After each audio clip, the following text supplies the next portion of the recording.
Ilang grupo ang nagsagawa ng noise barrage sa harapan ng Congress. Ngayon ay kada pasok ng mga congressman ay kanilang sinisigawan. Itong grupo nito guys ay galit sa mga korupsyon na nangyayari sa ating bansa. Pumasira po kayo! Ang ganda ng boss ng buhay. Pumasira! Pumasira! Pumasira! Pumasira! Pumasira! Ato na! Pumasira na! Pumasira! Basta ang mga truck ng Ayan na! buhaya. Ang mga buhay! Buhaya. Buhay! Buhaya. Lupang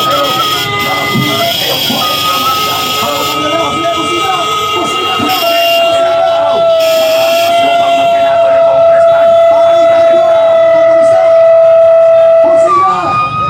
Kailangan mga buhaya ito. Tulungin natin.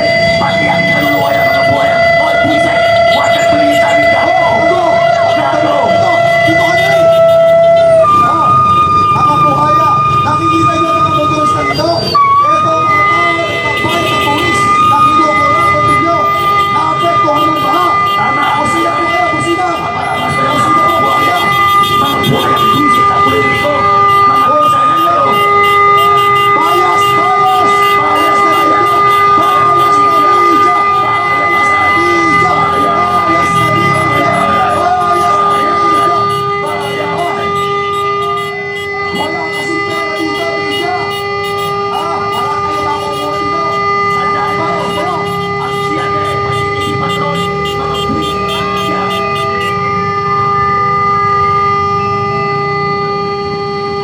Hindi patron ang siyaga ng mga buwisit na media. Bakit di kayo nagpapahita ngayon? Bakit wala kayo? Nag-training ka na pagkakang ni mga kinubuhagas ng buwisit na congressman na magkanakaw na speaker ng pagkakang buwisit ng elepanting babon. Yan! Papalabas na naman po ang isang kotse na galing sa buwis ng taong bayan. Ito na po ang pinakahintay natin, ang hampas lupang congressman na buhaya. Ang kanya pong plate number ng mga kabayan ay 5664. 5664 po. Isa pong buhaya ang driver at isa pong buhaya na magkanakaw ang pasan. 5664 buhaya ang buwisit na. Apektuhan ka! Mga walang hiya! Kakapal ang mga mukha ninyo, mas mapapasapakan! Mga kababayan, bakit pa natin patatagalin ito? Huwag na natin hintayin. Ang September 25, magpapagulan tayo. Tapos na natin ngayong gabi ko. Pagtipon-tipon tayo. Magkaisa na tayo mga kababayan.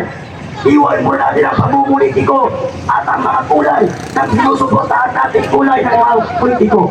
Magkaisa po muna tayo para sa bayan at tapusin na natin ang kinakaharap natin korupsyon dito sa ating bansa. Paparalabas naman po ang buwisit na loob. Ang mahal ng kotse ng hampas lupa na gago na yan. Halata na galing sa buwis ng baha tao. Political corruption is the abuse of public power, office or resources by elected government officials for personal gain, by extortion, soliciting or offering bribes. It can also take the form of office holders inflating themselves in office by purchasing votes by enacting laws which use taxpayers' money. Simple definition of corrupt government under Marcos Jr. Dark Regime. Mga kababayan, wala ba kayong napapansin? Ang pakakaliwang grupo, sandali, natudoon ang mainstream media. At dito, sa laban sa korupsyon, na isang mainstream media, wala gustong kumuha. Bakit? Wala kasing pera dito. Walang politiko dito. Doon, may politiko, ay pag-iingan sila. Di ba? Nasaan yung mga mainstream media? Ilabas nyo ito.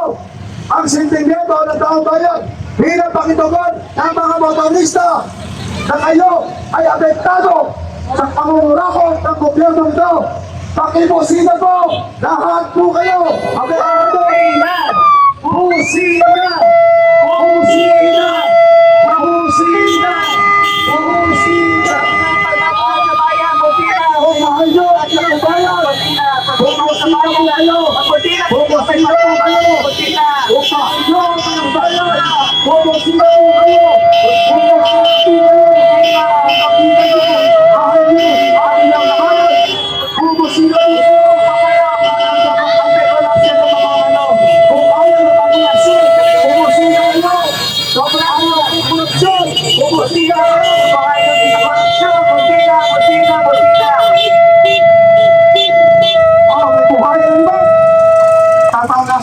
Buhayo! Lumalabas na mga kleptomanyak! Mga kleptomanyak! Kakapal ang mga mukha! Salot sa bayan ang mga kleptomanyak! Lumalabas ang buhaya! Mga tribal ko! Buhaya! Mga kampo ni Nasipe! Alam nyo, hindi po ito politikal. Ito po, laban natin sa korupsyon sa gobyerno. Walang dilaw, walang pulaw, walang berde. Tutulak po natin ang pangungurakot ng mga buhaya. Lahat po kayo mga motorista, nagbabayad ng buwis. Iparamdam po ninyo sa pamamagitan ng pagpusida. Pagpusida po tayo. Pusida. Pusida. Pusida.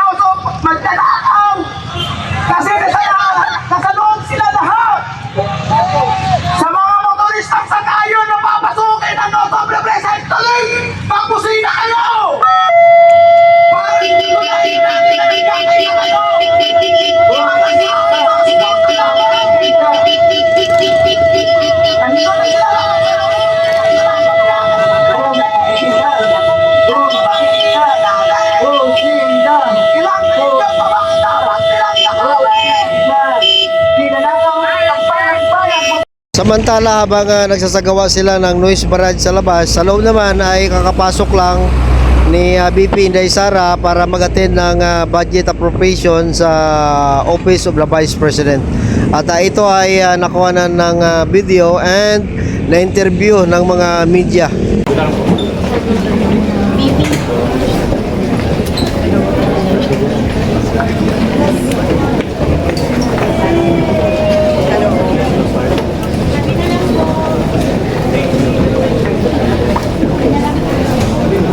Saan siya nakaayos? Kasi walang pag-ayusin.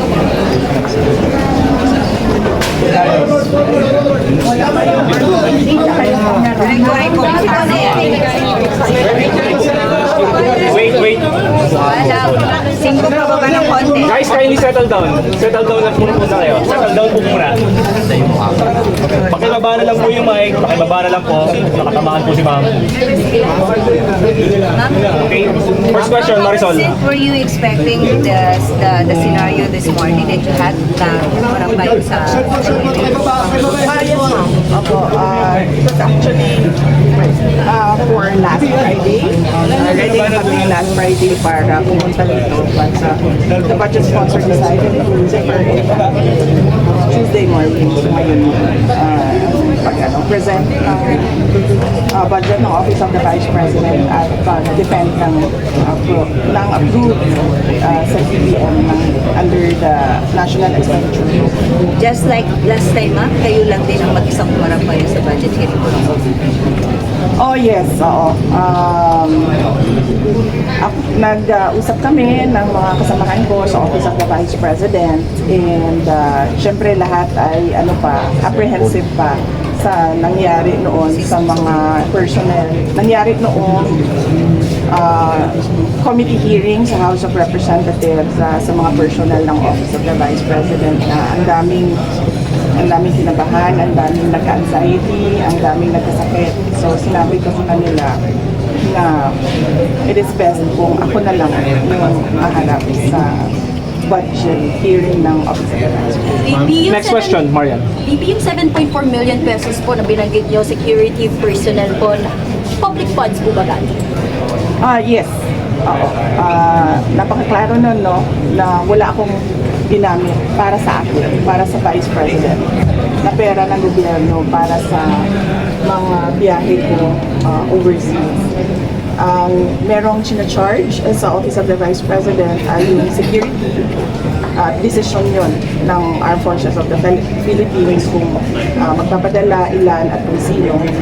At yung pangalawa ay yung sa Office of the President, Office of the Office of the Vice President personnel na sumasama kapag meron akong events at activities for the Office of the Vice President. Ma'am, you were given an option earlier na pwede niyo i-waive yung parliamentary immunity, but you opted to answer the questions anyway.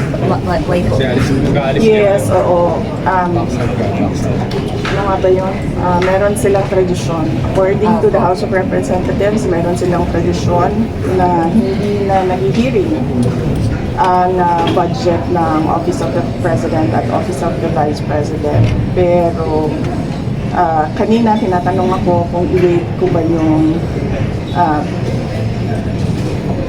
ano ba yun? Tradisyon na yun nila, no? The privilege. Yes. And sinabi ko na i-waive ko yung privilege na wala nang tanong sa budget ng Office of the Vice President. Ma'am? Last two questions, Fred.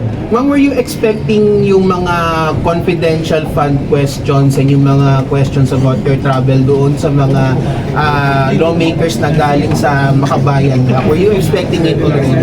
Yes, oo. Madami kaming mga in-expect na mga tanong pero dalawa lang yung nilabas nila, no?